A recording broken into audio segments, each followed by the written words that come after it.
Hello, everybody. It is Julie Altemus coming to you live from Studio USA in Colleyville, where we have special guests today that are top real producers in the top 1% to 2% in the industry, both vetted business partners and agents.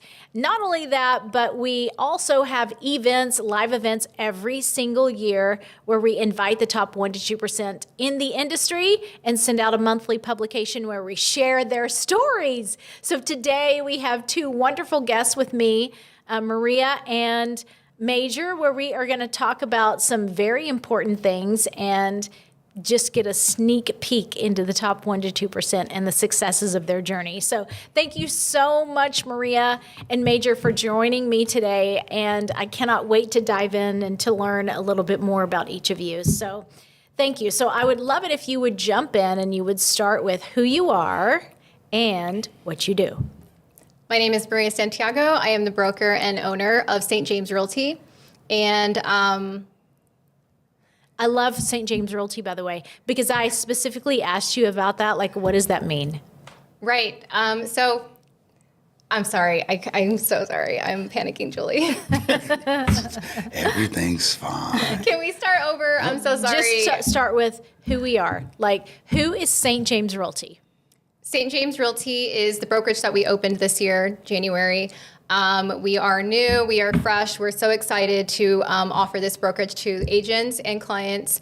And St. James is actually my last name, Santiago. It is translated in English to St. James. I love that. That is so, so special. And Major, tell us all about you and who you are, what you do. I'm Major Singleton, mortgage broker. I got my start in retail lending, just understanding how lending worked, then transitioned over to become a mortgage broker.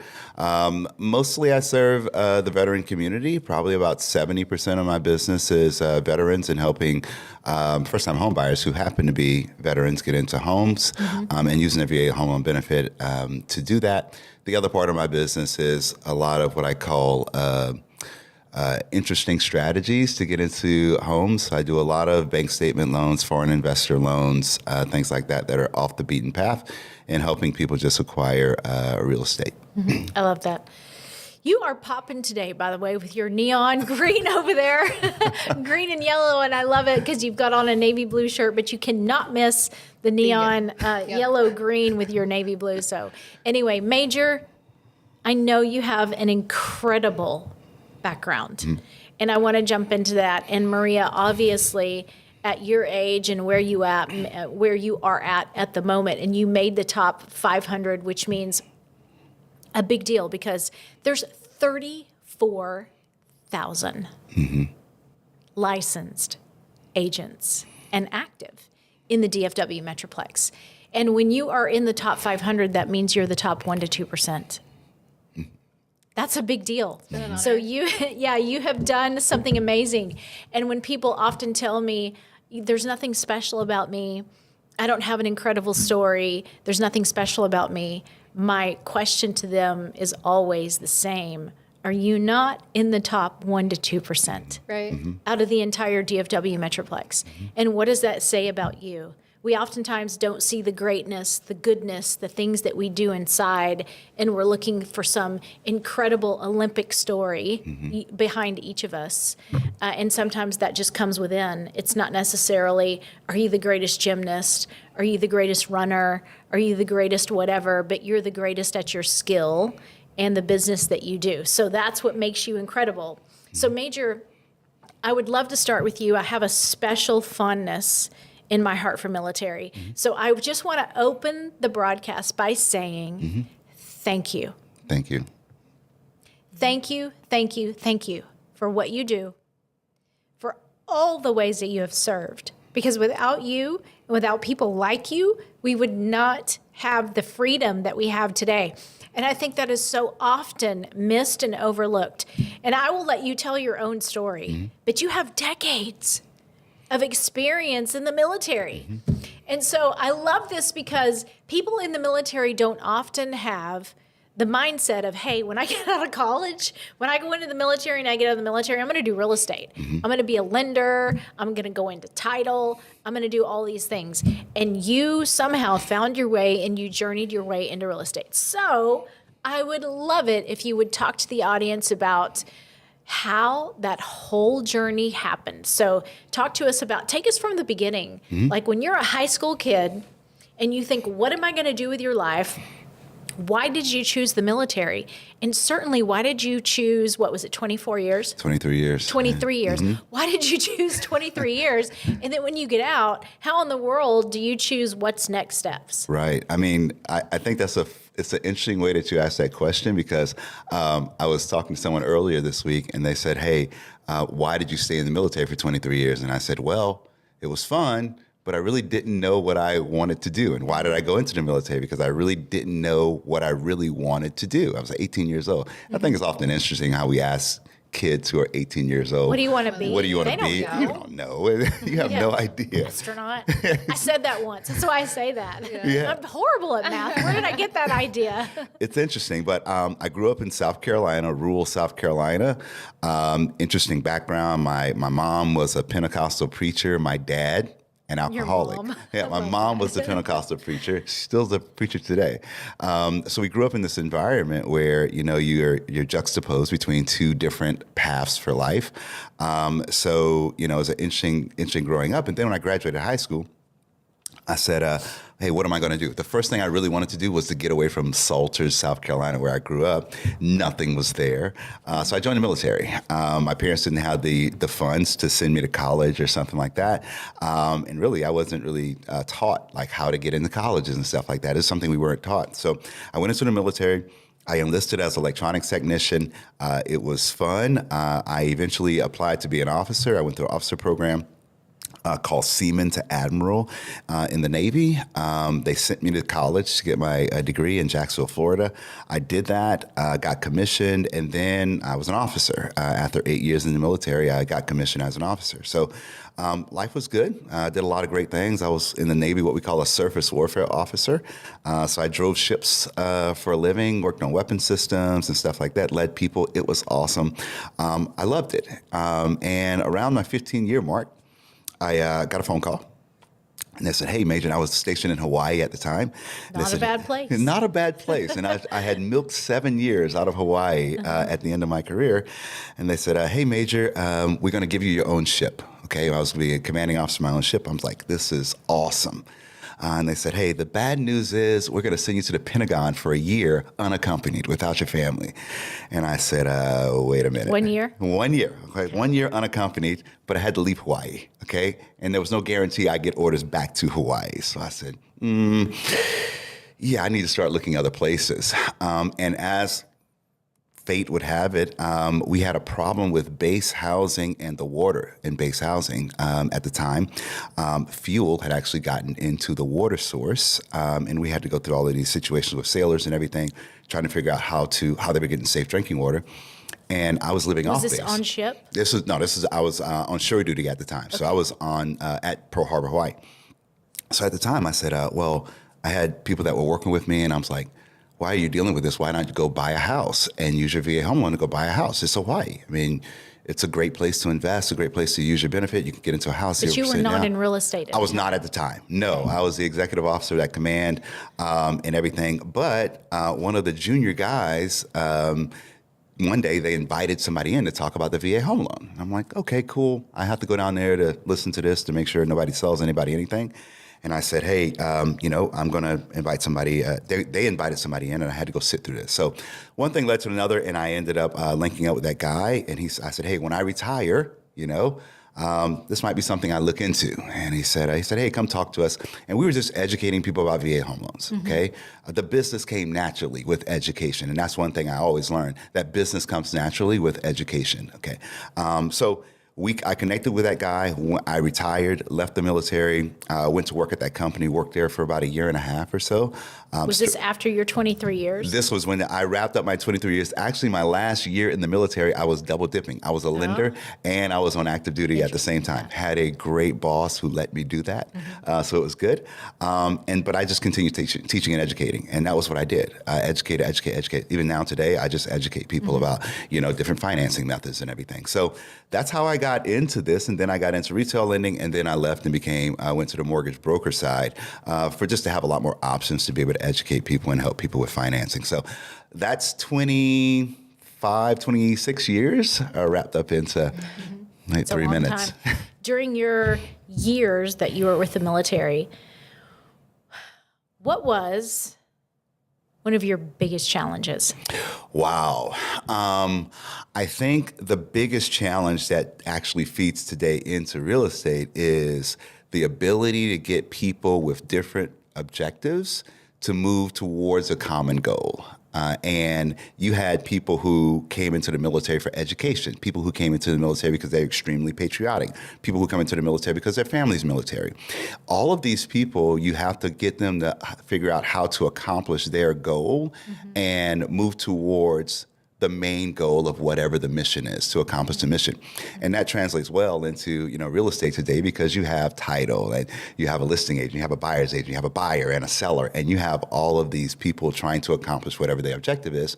And often it's like, hey, what do you want out of this? Or how do we figure out how to get the objective for all people involved? So that really trained me to do what I do today in figuring out how to make everything work for everyone.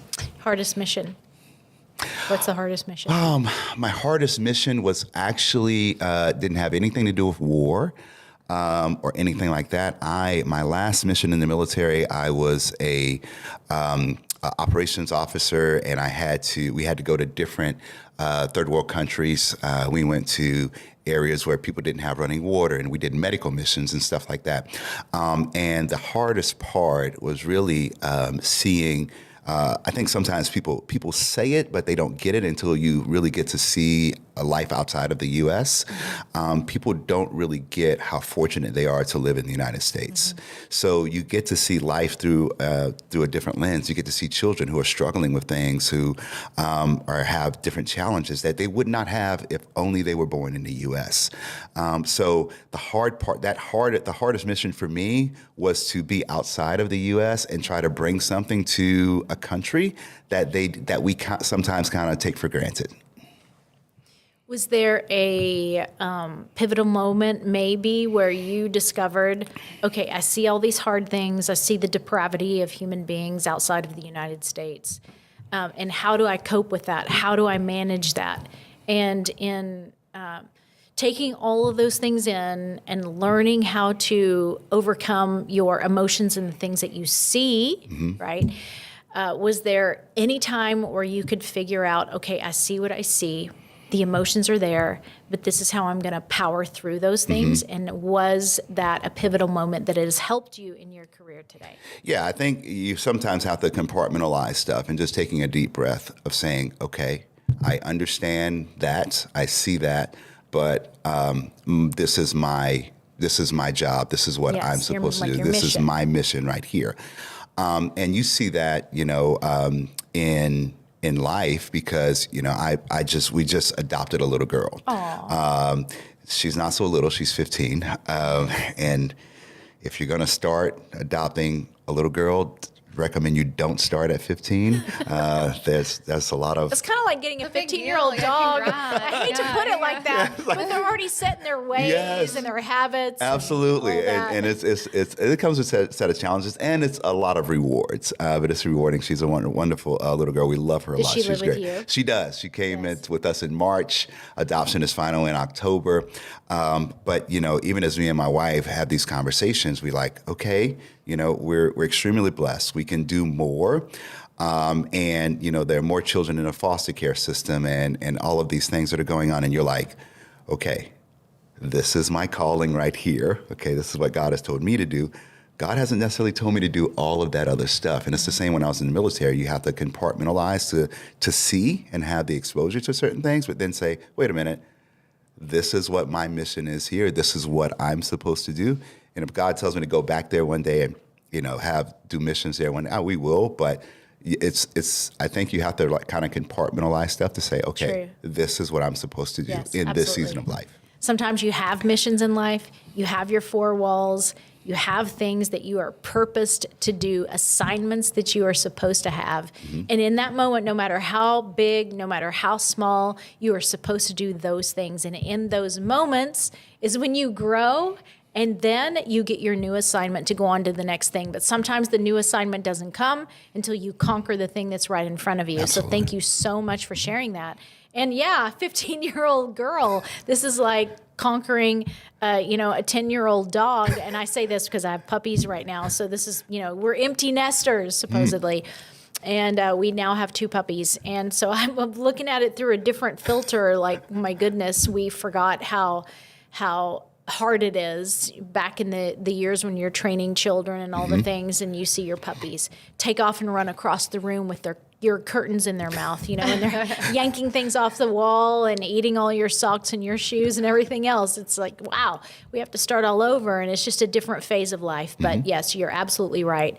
I feel like those assignments are put in front of us to teach us things, to grow us personally and professionally, and the things that we learn out of these environments and these seasons, we're able to translate them into life and professional things as well, personal and professional.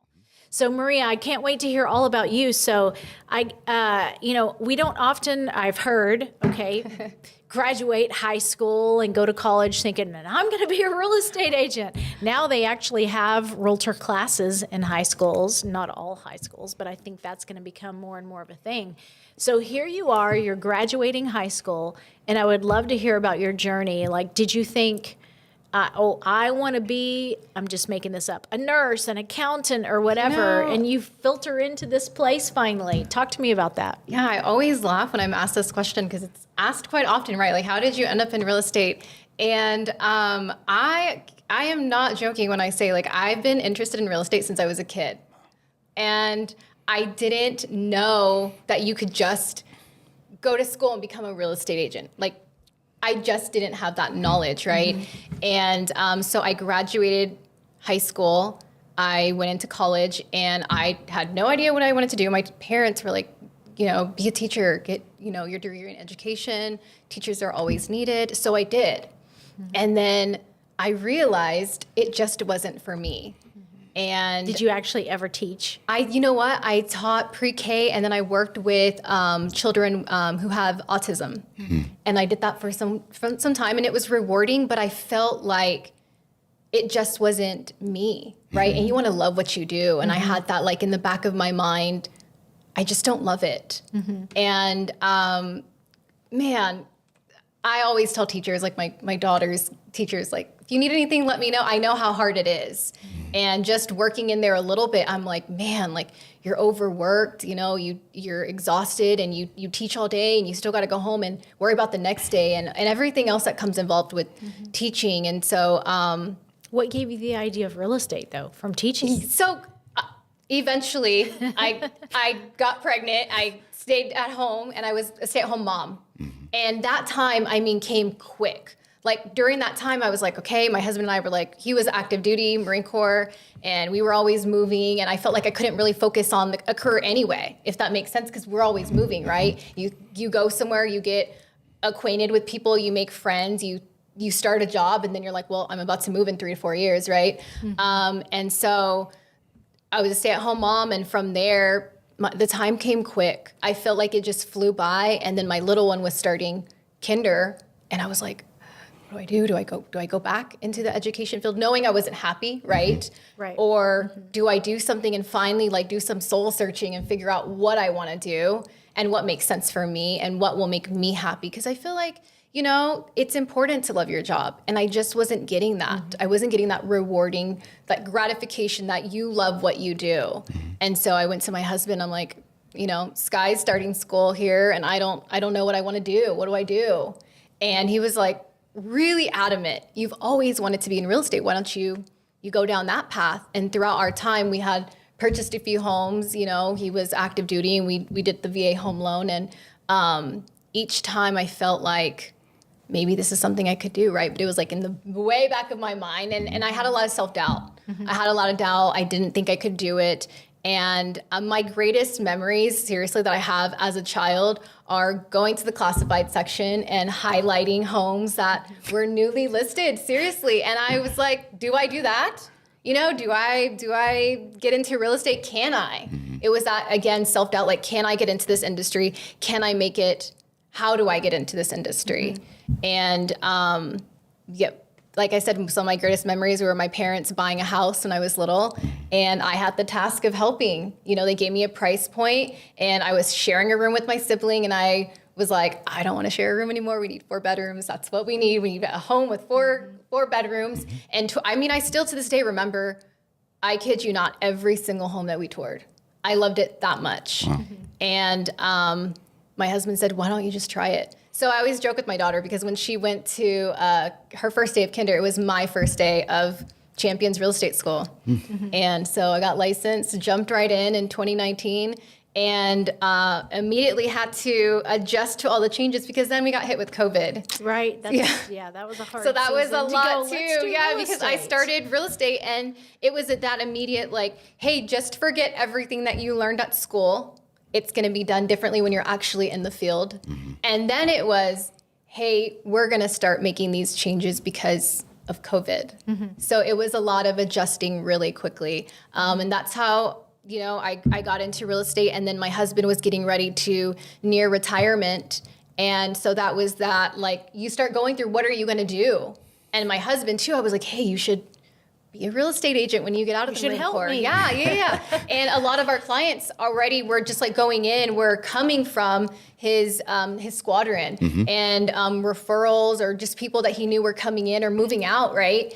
And so like 99% of my clients are either active duty or retirees. Wow. And so I've just been working with them since. It's like such, as you know, like, it's such a loyal base. Like, I love my veterans. Like, they're such good people. They're loyal, and they are just, it's that gratification that you feel that makes me love my job, that I'm handing the keys off to a veteran who never had the chance to buy a home. It makes me so emotional, because they've never had the chance to buy a home. They didn't have the knowledge, and they were moving so much that they were scared to buy a home because they knew they were going to move. And then you're tasked with, what do I do with that home? Yes. You know, do I sell it? Do I rent it? And so a lot of them are like, hey, I'm finally at my last duty station. I'm getting ready to retire, or I'm going to, you know, separate from the military, and I'm ready to buy my first home.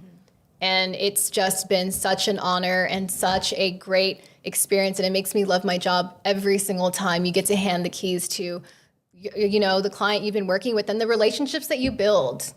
Yeah, it's I can imagine it's a very emotional process. It's very emotional, and you come in contact with people that you may not have had contact, you know, on a regular everyday. You go into the store, and, you know, you just, I always look at it like, you go into a store, you don't think anything of it, and now you're going into a store, and you have a couple of friends in there that you've sold a home to, and, you know, they're, like I said, they're good people, and they're so kind. Life's changed. Yes. I mean, just today I woke up to, it was like 10 photos of one of my clients, their daughter's first day of school. They bought a home for me last year, and it was just that, like, you know, I get to see her and her first day of school. They had her little plaque out and her little cute dress on, and it was like, you know, I helped them last year buy their very, very first home, and now they're sending me like first day of school pictures. I love that. Yeah. Well, obviously, with the military background that you've had, and now, you know, moving into lending, how busy it is, and how busy it is for you too, Maria, helping all the families that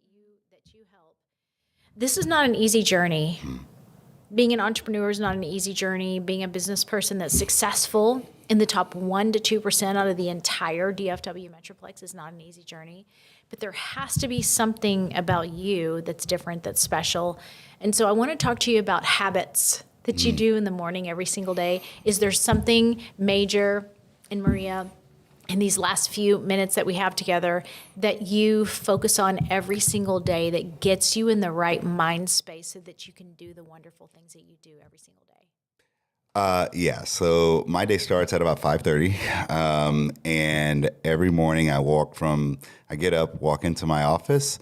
I start with worship music. I pray every morning, and I pray over my team. I have a team of 5 ladies that directly support me. And then I have a team of 45 loan officers that I mentor. So I pray over all of them. I pray over everybody that's in escrow. So if you're if you ever closed a home with us, you've been prayed over at least for the time that you were in escrow. So we pray. I pray, and then I just sit quietly for like 10 to 15 minutes, and I don't be in a hurry to start my day. I'm not in a hurry to check my phone or check my email or anything. I just want to kind of relax for a minute before all the madness starts. What happens in that 10 to 15 minutes? I try to clear my mind, and I refer to it, the first part of my day when I'm praying, I'm talking to God. That 10 minutes, I'm hearing what God says to me. Listening. So sometimes I will think about stuff, or something will come to me, and I will ask a question or write something down to reach out to someone or give somebody a phone call. And sometimes it is about the job. Sometimes it is about an escrow or something like that we're in. And, it's like, and people will ask me, like, how did you know I was like, I don't get into it. I'm like, I just thought about it this morning. Because I knew. How did you know to ask that question? How did you know this was going to fall apart because of that? So, I think the habit of just starting the day and not just being on the go, and just settling down and starting your first 20 to 30 minutes of just, okay, let me center myself. Let me figure out what exactly is going on here, and not get into things so quickly, is essential to me. Mm-hmm. So true. It's easy, I think, for some of us sometimes to like wake up after we get our caffeine in hand, if some of us drink caffeine, and get on our Facebook, our Instagram, our YouTube, or whatever, and start scrolling through and seeing what there is. But then you never get that headspace. You never get that quiet time where you can just really sit and focus and listen. And I do that too, by the way, as much as I can. And sometimes I don't get that time, because things are hurried. Maybe I slept in late because I didn't fall asleep till 3 o'clock in the morning, or something. But I do know that there's forgiveness in that, and when I wake up the next day, all is going to be different. But if I miss too many days in a row, I get a little bit punchy. And so I think there's a t-shirt even that says, are you hood or holy? And so sometimes in those days, I'm a little hood, right? I could be a little hood, just saying. I'm not perfect, but I do love Jesus. But anyway, so how about you, Maria? Talk to me a little bit about your daily routine and how you really thrive with starting off your day. And are there any habits that you really feel like contribute to the importance and the success of your day? Coffee. Yeah. Hello. Coffee Caffeine's is gotta work. Coffee. You know what? I didn't become a coffee drinker until like 2 years ago. And all of my friends in real estate were like, you're gonna, you'll eventually go to the dark side. Yeah, dark side. Never drank coffee, ever. And 2 years ago, this new coffee shop, shout out to 151. Oh, 151 is great. Right. It's great. They opened at 151 right by my house, and my husband was like, do you want to just see if we can become coffee drinkers? Just see if I was we like, I can. guess we're going to see if we can become coffee drinkers. It's like asking somebody, can you be a beer drinker? No. So we went through the line, and the guy was like, oh, is it your first time here? He could clearly tell that it was You our have first no time. idea You didn't know what's what to going on. order. You have Right. no idea. And so he said, let me make you a caramel macchiato. And that was the first day. Girl, And if you never had a caffeinated coffee before and you drank that, I can only imagine you going, where is the nearest, porta potty? Hello? like literally never had one before. And I was like, this is what I've been It's missing delicious, out on. isn't It's it? so delicious. Yeah. Yes. Right. So that's my daily, I need a coffee. And that's how I start my day off. And as a matter of fact, sometimes I start my day off waking up to my husband. He's so kind. He sets a coffee That's sweet. Wow, what a man. on my Yeah. What a man. nightstand when I'm waking up. He tried to buy me this whole coffee thing, and I was like, no, I like it. Somebody else makes it for me. I don't want to make it myself. Yeah. So yes, we go to 151 every day. We know everybody there, and that's just my time to just really get started, because I'm going to be honest, for the longest time, I was just jumping right into my phone, and it's stressful, just catching up on those emails and I feel like I don't want to let anybody down. I don't want anybody waiting on me. I get really worked up when I feel like somebody's waiting on me, and I want everybody to feel like they have my attention, and I want everybody to feel like I'm there for them. And so my husband was like, hey, like, let's start off our mornings a little bit more calm. You and I spend some time together. Let's, grab breakfast. Let's grab some coffee if we haven't already had our cup of coffee. We recently got an ice barrel to do some ice plunges. Oh, dear. Yeah. Not my cup of tea. Listen, it is brutal. So we started doing that. I'm on the verge of quitting because it's a lot. And that's just some way to de-stress, because our job is so stressful. It is very stressful. And it just builds up on you. So doing that, getting some coffee, spending time just with my husband to get that one-on-one time before the day gets crazy with the kids and just work life in general. I feel like we can get lost in it, especially in real estate. People don't understand the stress level that we are under. Yes. And we hide it so well. Yep. We hide it. We answer the phone like everything's calm, collective. We got this, no worries. And my husband was like, hey, let's just take some time in the morning before you start checking your phone, before you get on your emails, before you do social media. Let's just spend some time and let's not even talk about work. And my husband was coming from a really good place because all the time in the Marine Corps, and he never came home and talked about work. Isn't that crazy? Wow. He would always say, I don't want to bring that home and stress you out. So he had already implemented that for so many years, his entire Marine Corps career. And so now he's helped me navigate through real estate because, again, you do need that time in the morning. So I can see how the military would be a great way to do that. Yeah. You all serve in such a massive way, and you see a lot of depravity, a lot of things that you can't unsee. Right. And so I can imagine, while you bring all those things with you in your new life and civilian life and your work and your career, if you can conquer that, you can conquer a loan. You can conquer real estate. Right. So I just want to say thank you so much. Yes. Thank you, Maria, for showing up. Thank you, Major, for showing up. I know you battled a long 1-hour traffic ordeal coming from DFW one end of traffic. Dallas, to the other end of Dallas. Literally, if you could stretch your arms out, you went from one end of the other, from one end to the other. But it's just been such a blessing to have conversation with you all today. And obviously, you're doing amazing things.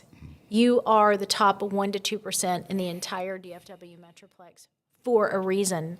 And there's something that sets you apart. And it really amazes me when I'm interviewing agents and they say to me, well, I don't know, I really don't have an amazing story. I don't know what.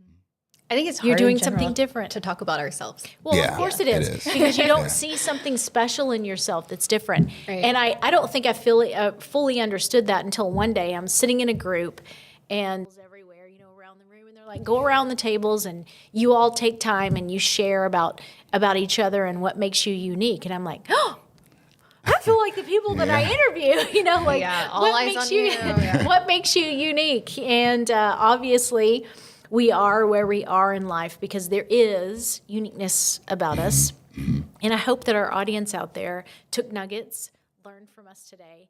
And I just want to say thank you so much, Maria and Major, for joining us. And that's it for this edition of Real Producers Magazine. I'm Julie Altemus, and I cannot wait for the next time that you all join us for the top 1% to 2% conversations with real producers and real stories about people that